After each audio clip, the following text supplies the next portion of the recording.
Alright, start the video by saying thank you to all the new subscribers and the subscribers that have been there from the beginning of all this this mess.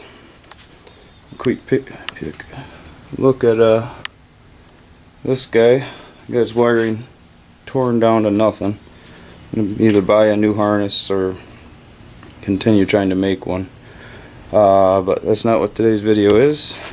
It's had a lot of questions on how to put the peg on. That's your actual peg, bicycle peg. A lot of times when you get them, right here on them is threaded.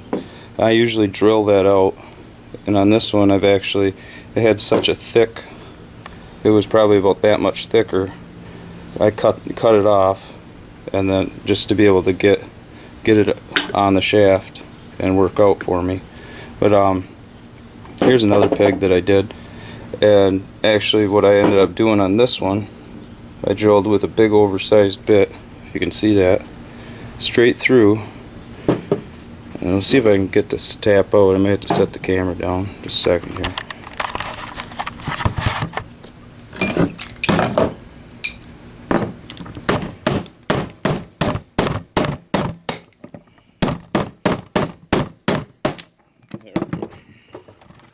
I don't know if we're still recording. I'm sure the camera just loved that.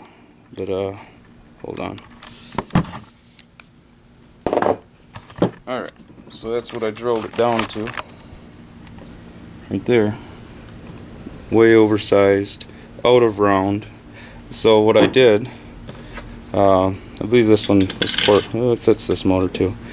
So I found a washer that fit that perfectly, and then put this between a bolt and held it up against a sander, and then just kept sanding it down in a round fashion until it fit that perfect. And then just hammered it in with a big deep well socket, and then that gave you the straight part, so you're not going to wobble, you know.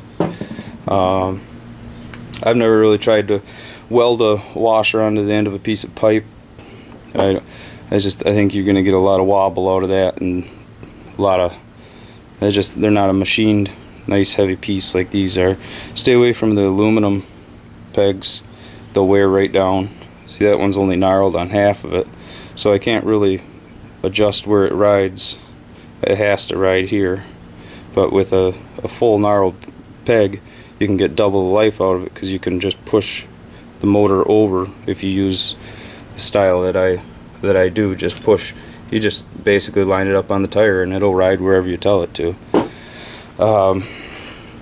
So here's another guy, what you might be basically down to. And then you got this, and that's the square part that's going to run into the flexible shaft on the weed whipper. But this is a nut, all in all.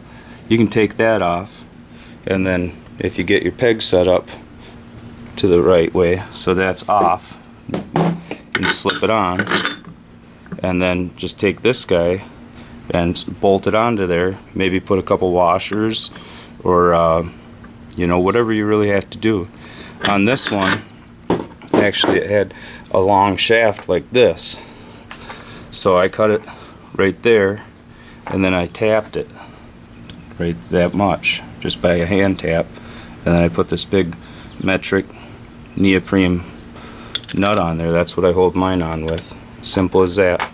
Hold on, maybe I can get you set and show you how easy it really is here.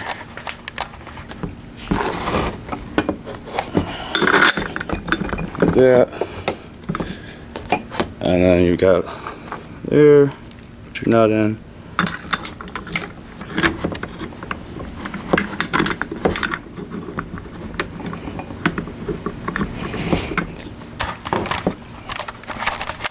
So, you know, basically from there you just hand tighten it.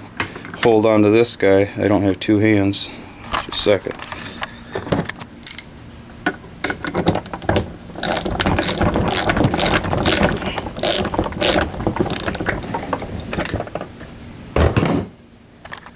So there you go. You might need a couple washers on the inside to space it, and or whatever. I don't have any washers on there. it's has that much play. So you can figure, you know, about an inch stack of what you need or whatever. But yeah, so that's the ins and outs of that. Hope that clears some stuff up. This is a weed eater. Look at the beefy aluminum on that, huh? But yeah, I got a little cicada. Been hanging out here for a couple hours. But alright, nice day.